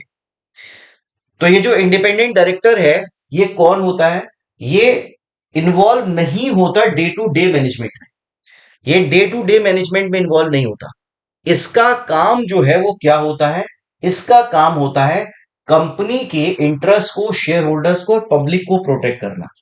ये पर्सन इंटीग्रिटी, एक्सपर्टीज और एक्सपीरियंस होना चाहिए, मतलब कोई पर्सन फाइनेंस में या फिर किसी और फील्ड में, लॉ की फील्ड में एक्सपीरियंस होना चाहिए, तब वो इंडिपेंडेंट डायरेक्टर बन सकता है किसी कंपनी में। और उसका काम क्या होता है, उसका काम ये होता है कि वो कंपनी के बोर्ड ऑफ डायरेक्टर्स की तरफ जाकर डिसीजन नहीं देखेगा, बल्कि वो डिसीजन लेने की कोशिश करेगा कोई ऐसा डिसीजन जिसमें कंपनीज का बेनिफिट हो, शेयर होल्डर्स का बेनिफिट हो और पब्लिक का बेनिफिट हो। आप बोलोगे सर एक अकेला पर्सन इतनी सारी चीजें चेक करेगा, एक पर्सन अपनी इतनी सारी चीजें चेक करेगा, और उस केस में अगर उसके डिसीजन को नहीं माना गया, क्योंकि कोई भी रेजोल्यूशन 50 पास करने के लिए 50% से ज्यादा की जरूरत है, उसकी बात नहीं मानी जाएगी। मैं बोलूंगा मानी नहीं जाती, पर क्या होता है ना, जब भी कोई बोर्ड मीटिंग होगी उसमें रिमार्क लिख दिया जाएगा। बोर्ड मीटिंग जो होगी ना, इस बोर्ड मीटिंग में रिमार्क्स लिख दिए जाते हैं इंडिपेंडेंट डायरेक्टर के द्वारा। इंडिपेंडेंट डायरेक्टर जो है ना वो रिमार्क लिख सकता है। जो उसका रिमार्क होता है ना वो बहुत इंपॉर्टेंट होता है। कंपनी कहीं लोन लेने जा रही है तो, या फिर कंपनी अपनी एनुअल रिपोर्ट बना रही है तो, उसमें ये रिमार्क बहुत इंपॉर्टेंट होता है। ठीक है। आप लोगों को बता दूं कि फॉर्चुनेटली ये मैं जो है इंडिपेंडेंट डायरेक्टर के लिए एलिजिबल हूँ, मतलब एग्जाम होता है इंडिपेंडेंट डायरेक्टर का, तो वो मेरा क्वालिफाइड है। तो मैं डायरेक्टर बन सकता हूँ, इंडिपेंडेंट डायरेक्टर हूँ नहीं अभी, किसी भी एग्जिस्टिंग कंपनी में काम बहुत रहता है, पर I am N eligible person. ठीक है। तो देखो लिखा हुआ है तो सुन के बड़ा अच्छा लगता है, अपने मेरे लिए लिखा हुआ है, the person must be integrity expertise and experience. तो ये तीनों क्वालिटीज मतलब मेरे अंदर है। तो इंडिपेंडेंट डायरेक्टर जो है क्या होता है इसके बारे में मैंने आप लोगों को बताया। आइए दोस्तों, अब उसके बाद बात कर लेते हैं कि इंडिपेंडेंट डायरेक्टर जो है वो कितने होने चाहिए। देखो लिखा हुआ है every listed public company, every listed public company, इसमें at least one third independent director होने चाहिए। वन थर्ड इंडिपेंडेंट डायरेक्टर होने चाहिए, यानी कि अगर किसी कंपनी में 12 डायरेक्टर हैं, 12 डायरेक्टर हैं, तो उस केस में कम से कम 4 डायरेक्टर जो है वो इंडिपेंडेंट डायरेक्टर होने चाहिए। हर कंपनी में जो कि लिस्टेड कंपनी है उसमें कम से कम 4 जो है वो इंडिपेंडेंट डायरेक्टर होने चाहिए। अब उस केस में यहां जो बड़ी पब्लिक कंपनी है उसमें 2 इंडिपेंडेंट डायरेक्टर होने चाहिए। लिस्टेड पब्लिक कंपनी में वन थर्ड होने चाहिए, और यहां 2 इंडिपेंडेंट डायरेक्टर होने चाहिए किसी पब्लिक कंपनी में, तो जिनकी कैपिटल 10 करोड़ से ज्यादा है या उससे लोन है 50 करोड़ रुपए से ज्यादा, उस केस में। उसके बाद डायरेक्टर से रिलेटेड कुछ अदर टॉपिक। भाई डायरेक्टर्स, स्मॉल शेयर होल्डर का ड्यूटी ऑफ डायरेक्टर और power of board of directors. भाई देखो कंपनी में ना बड़े छोटे छोटे शेयर होल्डर्स इन्वॉल्व हैं, तो उनके इंटरेस्ट को कहीं कंपनी साइड ना कर दे, कहीं उनके जो इंटरेस्ट है उसे इग्नोर ना कर दे। इसीलिए जरूरी है कि एक स्मॉल शेयर होल्डर डायरेक्टर बनाया जाए। स्मॉल शेयर होल्डर डायरेक्टर बनाया जाए तो हर लिस्टेड कंपनी के अंदर, किसी छोटी मोटी कंपनी के अंदर नहीं, हर लिस्टेड कंपनी के अंदर एक डायरेक्टर होगा जो कि स्मॉल शेयर होल्डर से अपॉइंटेड होगा। यानी कि जो शेयर होल्डर्स जिनके पास 20,000 रुपए तक के शेयर्स हैं, 20,000 रुपए तक के शेयर्स हैं, वो किसी एक पर्सन को वोट करेंगे, और वो पर्सन बोर्ड ऑफ डायरेक्टर्स में बैठकर उनके इंटरेस्ट को प्रोटेक्ट करेगा। तो इसलिए एक स्मॉल शेयर होल्डर डायरेक्टर जो है वो बोर्ड ऑफ डायरेक्टर्स में अपॉइंट किया जाता है। उसके बाद ड्यूटीज क्या होती है डायरेक्टर की। तो भाई ड्यूटी होती है बोर्ड ऑफ डायरेक्टर की कि वो आर्टिकल ऑफ एसोसिएशन को फॉलो करें। ये आर्टिकल ऑफ एसोसिएशन क्या होता है? कंपनीज के इंटरनल मैनेजमेंट के रूल्स लिखे होते हैं, कंपनी के इंटरनल मैनेजमेंट के रूल्स लिखे होते हैं। उसके बाद वो पर्सन गुड फेथ में काम करे, यानी कि कंपनी के बेनिफिट में काम करे, अपनी स्किल्स को इंडिपेंडेंट जजमेंट के साथ यूज करे, भाई कोई भी कंफ्लिक्ट अवॉइड करे, कोई अनड्यू गेन ना ले, और यहां कोई भी किसी भी पर्सन को ट्रांसफर ना करे बेनिफिट। अगर कोई भी पर्सन ऐसा करता है तो उसके ऊपर 1 लाख रुपए से 5 लाख रुपए तक का फाइन इंपोज किया जा सकता है। डायरेक्टर्स की ड्यूटीज क्या है? डायरेक्टर्स की ड्यूटी सेक्शन 179 में लिखी है, सेक्शन इंपॉर्टेंट है भाई। डायरेक्टर्स की ड्यूटीज होती हैं यहाँ शेयर होल्डर्स से यहां शेयर्स मनी मंगाना। मतलब किसी को 100 रुपए का शेयर इशू किया गया, मगर उस समय सिर्फ 50 रुपए मंगाए गए थे, अब बाकी के 50 रुपए मंगाने की जरूरत पड़ रही है, तो यहां वो बोर्ड रेजोल्यूशन से मंगाया जा सकता है। शेयर्स को बाईबैक करना है, या फिर शेयर्स को इशू करना है, डिबेंचर को इशू करना है, कंपनी को बोरो करना है, या फिर कोई अप्रूव करना है फाइनेंशियल स्टेटमेंट, या फिर मर्जर अमलगमेशन करना है, या फिर किसी की मैनेजर पर्सन को अपॉइंट करना है, इंटरनल ऑडिटर को अपॉइंट करना है, ये सारे काम बोर्ड ऑफ डायरेक्टर करता है। उसके बाद बोर्ड मीटिंग्स होती हैं। भाई बोर्ड मीटिंग का पर्पस क्या होता है? स्ट्रेटेजी प्लान करना, परफॉर्मेंस लेना। तो बोर्ड ऑफ डायरेक्टर्स जो है यहां क्या काम करते हैं? भाई देखते हैं कि क्या काम हुआ है, क्या काम होना चाहिए, और उसे लगातार मॉनिटर करते हैं। इससे रिलेटेड जो प्रोविजन है वो सेक्शन 173 मिलता है। 173 कहता है कि मिनिमम 4 बोर्ड मीटिंग होनी चाहिए, मिनिमम 4 बोर्ड मीटिंग होनी चाहिए हर साल, और हर मीटिंग के बीच में 30 दिन का गैप होना चाहिए। हर मीटिंग के बीच में 30 दिन का गैप होना चाहिए। भाई बहुत सारी बार क्या होता है ना, कुछ कंपनीज लाला कंपनीज कहलाती हैं, तो उसमें क्या होता है ना, कंपनी ऐसे ही चल रही होती है, चल रही होती है। अब पता चला फाइनेंशियल ईयर एंड होने वाला है, तो बोले अरे बोर्ड मीटिंग तो कोई कर ही नहीं थी। बोले सारी बैकडेट में बोर्ड मीटिंग दिखाई चारों, पहले फर्स्ट को, फिर फोर्थ को, फिर सेवेंथ को, और फिर 11th को। बोले चलो शेयर फाइल, ऐसा बहुत होता था। फिर उसके बाद कंपनीज एक्ट ने कहा नहीं भाई, बोर्ड मीटिंग्स के बीच में जो है यहाँ डिवीजन होना चाहिए, ताकि एक बार आकर तो बैठोगे ना लॉ की वजह से, बिजनेस पर बात करोगे, बिजनेस की रिपोर्ट्स पर बात करोगे, तो बिजनेस ऑटोमेटिकली सही हो जाएगा। और उसके बाद में लिखा हुआ है कि दो बोर्ड मीटिंग के बीच का गैप 120 डेज नहीं होना चाहिए, 120 डेज नहीं होना चाहिए।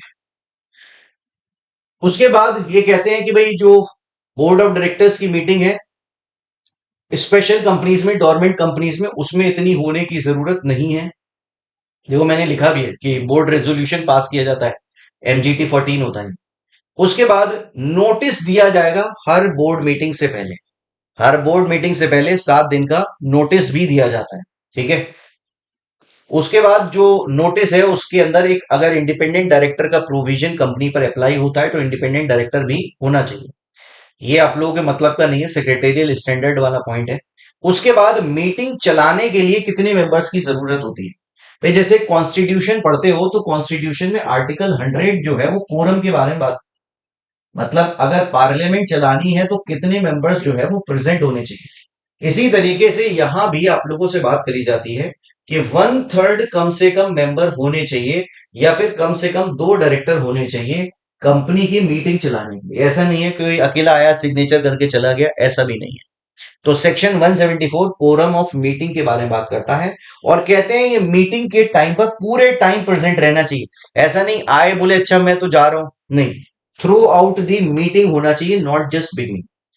उसके बाद ये कहते हैं जो उस कंपनी में इंटरेस्टेड डायरेक्टर है, यानी कि जो पर्सन है उस पर्टिकुलर रेजोल्यूशन पे इंटरेस्टेड है, उसे काउंट नहीं किया जाएगा।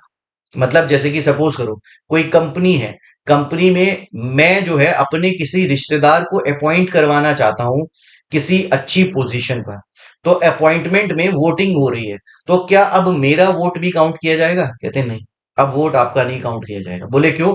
बोले क्योंकि आप इंटरेस्टेड डायरेक्टर हो, इंडिपेंडेंट डायरेक्टर नहीं हो, इंटरेस्टेड हो, ठीक है। उसके बाद अगर कोरम प्रेजेंट नहीं होता तो मीटिंग को एडजर्न कर दिया जाएगा, मीटिंग को एडजर्न कर दिया जाएगा। भाई अगर वैकेंसी होगी तो उसे जो है वो फिल किया जाएगा। उसके बाद बात आ जाती है मेंबर्स की मीटिंग के बारे में। भाई मेंबर्स कौन है? पहली बात, मैं आप लोगों को अभी तक शेयर होल्डर्स के बारे में सारी कहानी बता रहा था। भाई 10 मिनट और ले रहा हूं मुश्किल से आप लोगों के लिए बहुत, मगर इंपॉर्टेंट प्रोविजन मैंने आप लोगों को कवर करवा दी है कंपनी लोग। भाई मैं आप लोगों से क्या कह रहा हूं, मेंबर्स की बात कर रहा हूं मैं आप लोगों से। मेंबर्स कौन होते हैं? मैंने आप लोगों को बताया कि पब्लिक कंपनी जो है ना, शेयर्स इशू करती है पब्लिक, शेयर्स इशू करती है पब्लिक। अब पब्लिक को जब वो शेयर्स इशू करती है तो जिस भी पर्सन को ये शेयर्स अलॉट होंगे, जिस भी पर्सन को ये शेयर्स अलॉट होंगे, अलॉट होने के बाद यहां पब्लिक कंपनी एक रजिस्टर मेंटेन करेगी, पब्लिक कंपनी एक रजिस्टर मेंटेन करेगी। इस रजिस्टर के अंदर इस पर्सन का नाम लिख लिया जाए, पर्सन का नाम लिख लिया जाए, पर्सन 1, पर्सन 2, पर्सन 2, पर्सन 3। इन तीनों लोगों को हम बोलेंगे मेंबर्स ऑफ कंपनी, इन तीनों लोगों को बोलेंगे मेंबर्स ऑफ कंपनी, ठीक है। भाई जिन लोगों को पब्लिक को शेयर्स इशू किए और उनका नाम रजिस्टर में लिख गया, मेंबर्स रजिस्टर में, उन्हें हम बोलते हैं यहां मेंबर्स ऑफ कंपनी। अब क्या हुआ, शेयर होल्डर और किसमें डिफरेंस समझ रहे हैं? मेंबर्स में समझ रहे हैं। इस पर्सन 3 ने अपने शेयर्स दे दिए किसे? अपने शेयर्स दे दिए किसी पर्सन 5 को, अपने शेयर्स दे दिए किसी पर्सन 5 को।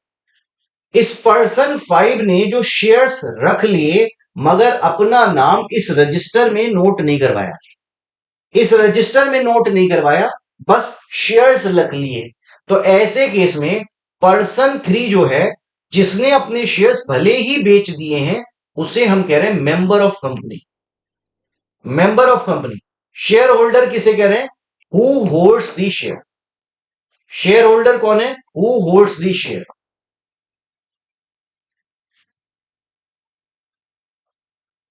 हु होल्ड्स दी शेयर, भाई जिसके पास शेयर्स हैं वो पर्सन जो है मेंबर है। मेंबर के लिए दो रिक्वायरमेंट है, शेयर्स होने चाहिए और उसका नाम रजिस्टर्स में होना चाहिए, उसका नाम रजिस्टर में होना चाहिए। तो ये जो है डिफरेंस होता है किसमें? यहां शेयर होल्डर और मेंबर के अंदर। शेयर होल्डर और मेंबर में डिफरेंस है ये। अब मैं आप लोगों को बताता हूं भाई कंपनीज एक्ट इसके बारे में क्या कह रहा है। अब इसके बारे में सुनते हैं। भाई कंपनीज एक्ट आप लोगों से कह रहा है कि जो सब्सक्राइबर है मेमोरेंडम ऑफ एसोसिएशन का, कंपनी के दो बेसिक डॉक्यूमेंट है। कंपनी के दो बेसिक डॉक्यूमेंट होते हैं, एक होता है आर्टिकल ऑफ एसोसिएशन, एक होता है memorandum of association. Article of association और मेमोरेंडम ऑफ एसोसिएशन। भाई इस मेमोरेंडम ऑफ एसोसिएशन के अंदर यहां एक क्लॉज होता है जिसे हम कहते हैं सब्सक्राइबर क्लॉज। सब्सक्राइबर क्लॉज यानी कि पहली बार जब कंपनी बनी थी तो किन लोगों ने शेयर्स परचेज किए थे?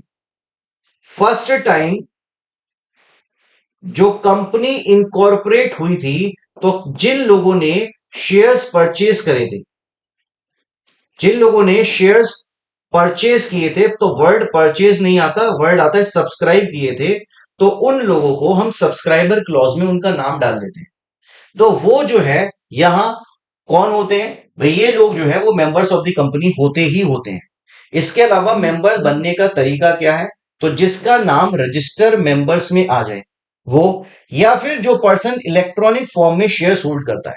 भाई आज के टाइम में आप देखते हो अप स्टॉक जैसे बहुत सारे एप्लीकेशंस हैं, तो ऐसे केसेस में लोगों के पास जो शेयर्स हैं वो इलेक्ट्रॉनिक फॉर्म में हैं। तो जो बेनिफिशियल ओनर अपने जो शेयर्स हैं वो इलेक्ट्रॉनिक फॉर्म में रखे हुए हैं, उसे हम यहां उसे भी मेंबर काउंट करेंगे। उसके बाद मेंबर के लिए इसेंशियल रिक्वायरमेंट क्या है? तो मैंने बताया कि भाई वो मेंबर बनने के लिए एग्री होना चाहिए, अपना नाम रजिस्टर में एंटर करवाना चाहिए। शेयर होल्डर कौन है? भाई शेयर होल्डर वो पर्सन है जिसने कंपनी में शेयर इन्वेस्ट किया है, और शेयर होल्डर वर्ड जो है वो कंपनी एक्ट में डिफाइन नहीं है, मेंबर डिफाइन है। कंपनीज एक्ट में शेयर होल्डर वर्ड ही डिफाइन नहीं है। अब डिफरेंस क्या है मेंबर और शेयर होल्डर के बीच में? मेंबर सेक्शन 2 क्लॉज 55 में मिलता है, शेयर होल्डर नहीं मिलता। इस केस में रजिस्टर में एंट्री जो है मेंबर के नाम की होती है, मगर शेयर होल्डर के नाम की एंट्री नहीं होती।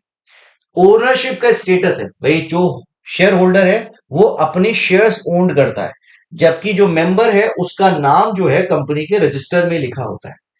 जो कंपनी विदाउट शेयर कैपिटल है तो उस केस में यहां कोई पर्सन बिना शेयर कैपिटल के भी बन सकता है। भाई जिसने मेमोरेंडम साइन किया वो तो ऑटोमेटिकली मेंबर होता ही है। जिसे शेयर्स अलॉट हुए हैं और उसने अपना नाम रजिस्टर नहीं कराया तो वो जो है शेयर होल्डर होता है। भाई मेंबर्स की मीटिंग के बारे में बात कर लेते हैं। तो देखो पब्लिक की मीटिंग है, पब्लिक की मीटिंग है, कंपनी एक सेपरेट लीगल पर्सन है। अभी तक केवल वो लोग चला रहे थे उस कंपनी को जो बॉक्स में बंद थे, जो प्रोटेक्टेड थे। अब उन्होंने बाहर से लोगों से पैसा ले लिया है, तो इसके लिए जरूरी है कि उन लोगों को भी तो बताया जाए कि कंपनी में चल क्या रहा है। तो ऐसे केसेस में उन लोगों की भी यानी कि पब्लिक की भी मीटिंग कराई जाती है, जिसे हम किस नाम से बुलाते हैं? जिसे हम बुलाते हैं एनुअल जनरल मीटिंग के नाम से। भाई क्या किस नाम से बुलाते हैं? एनुअल जनरल मीटिंग के नाम से बुलाते हैं, और ये हर साल एक बार कराई जाती है। एनुअल जनरल मीटिंग ये एक बार कराई जाती है, ठीक है। एजीएम ऑफ द कंपनी के नाम से बुलाई जाती है। अगर कंपनी में कोई एक्स्ट्रा ऑर्डिनरी सिचुएशन हो गई, अगर कंपनी में कोई एक्स्ट्रा ऑर्डिनरी सिचुएशन हो गई तो उसे भी बुलाया जा सकता है, तो इसे हम एक्स्ट्रा ऑर्डिनरी जनरल मीटिंग बोलेंगे। एक्स्ट्रा ऑर्डिनरी जनरल मीटिंग, भाई जो एजीएम होती है एनुअल जनरल मीटिंग, उसके उसमें क्या होता है? तो उसमें मेजरली चार काम होते हैं। एनुअल जनरल मीटिंग में मेजरली चार काम होते हैं ऑर्डिनरी बिजनेस को करने के लिए। फाइनेंशियल स्टेटमेंट को यानी कि पूरे साल जो काम हुआ है उसे अप्रूव किया जाता है, डिविडेंड दिया जाता है और डायरेक्टर्स को अपॉइंट किया जाता है। डायरेक्टर्स को अपॉइंट किया जाता है, ये काम किए जाते हैं। ये जो है एनुअल जनरल मीटिंग के काम है। अब एक्स्ट्रा ऑर्डिनरी जनरल मीटिंग में क्या होता है? जो चीजें इस एनुअल जनरल मीटिंग के अंदर नहीं होती, जो इस तीन चीजों के अलावा कोई और चीज अगर करनी है और वो साल के एंड से पहले बुलाकर करनी है, तो उस केस में एक्स्ट्रा ऑर्डिनरी जनरल मीटिंग कहलाएगी। तो उस केस में एक्स्ट्रा ऑर्डिनरी जनरल मीटिंग होगी। तो इस केस में नोटिस दिया जाएगा। कंटेंट ऑफ नोटिस क्या होता है आप लोगों से पूछा नहीं जाएगा, चांस नहीं है, मगर इलेक्ट्रॉनिक फॉर्म में भी नोटिस दिया जा सकता है, ये इंपॉर्टेंट है। तो हम लोगों ने इसके रेफरेंस में ये बात पढ़ी। अब नेक्स्ट क्लास में मैं आप लोगों को article of association, memorandum of association, ये पॉइंट पढ़ा दूंगा। इसके अलावा जो कंपनी से रिलेटेड जो छोटे मोटे से और पॉइंट्स रह गए वो भी हम कवर कर लेंगे। अदरवाइज मैंने कंपनी लॉ से रिलेटेड आप लोगों को बहुत सारी चीजें कवर करा दी है। अगर ये क्लास 2 बार भी सुननी पड़े ना तो मैं बोलूंगा कोई बुराई नहीं है, क्योंकि कंटेंट ऐसा है कि आप लोगों के लिए बहुत यूजफुल होने वाला है। और इसी में से मेरी पूरी उम्मीद है कि इसी में से ना आप भले ही क्लेट का पेपर दे लो, या भले ही आप सीयूईटी का पेपर दे लो, आप नेट का पेपर दे लो, 90% क्वेश्चन इसी जगह से आते हैं। 90%, 90%। बेटा ये जो मैंने पढ़ा दिया ना, ऐसा लग रहा होगा सर क्या ही पढ़ा दिया, मैं बोलूंगा 90% पेपर का क्वेश्चन यहीं से आता है। 90%। सेक्शन नंबर भी जो पूछे जाते हैं वो भी यहीं से ही पूछे जाते हैं। एक बार प्रीवियस ईयर उठाकर देखना, तुम्हें समझ आ जाएगा। और नहीं तो बिहार की जुडिशरी में पूछा जाता है कंपनी लो, वहां से क्वेश्चन उठाकर देख लेना, तुम्हें वो सारी चीजें मिल जाएंगी। तो ये सारी चीजें हम लोगों ने कवर करी सीबीआई के एपीपी के लिए कंपनी लॉ जो पूछा जा रहा है उसके अंदर मैंने ही आप लोगों को पढ़ा है। साथ ही आप लोगों को वापस से दिलाना याद दिलाना चाहूंगा, और मेरी क्रिसमस आप सभी लोगों को। और अन अकेडमी आप लोगों के लिए लेकर आया है 9,999 रुपए में जुडिशरी का सब्सक्रिप्शन।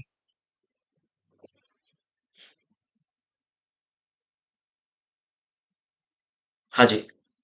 वे जैसे पूछ रही हैं कि सर 2 क्लास में कंप्लीट हुई, बेटा मैं इनकम टैक्स एक्ट जो लोगों को पढ़ाने में बरसों लगते हैं, मुझसे बोलोगे 2 घंटे में पूरा पढ़ा दूंगा। इनकम टैक्स एक्ट, जीएसटी 1 घंटे में पूरा पढ़ा दूंगा मैं।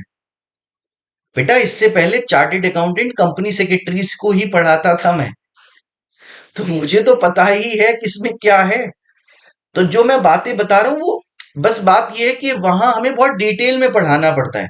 आपके मतलब की उतनी डिटेल है नहीं, जितनी आपकी डिटेल की जरूरत है वो सब कवर कर दिया मैंने।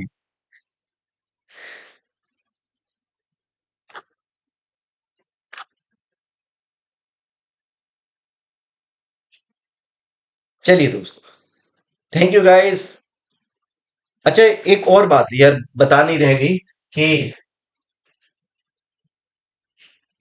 6 बजे से आप लोगों के साथ मैं बीएनएस की सेक्शन रिवीजन क्लास लेने वाला हूं। बीएनएस की सेक्शन रिवीजन क्लास है आप लोगों के साथ शाम को 6 बजे। उसके बाद 10 बजे से आप लोगों की क्लास होगी कॉन्स्टिट्यूशन की। कॉन्स्टिट्यूशन की क्लास है 10 बजे से। ये यूट्यूब पर आप लोगों की क्लासेस है। तो आज क्रिसमस आप लोग मेरे साथ मनाने वाले हैं शाम को 6 बजे भी और रात को 10 बजे भी।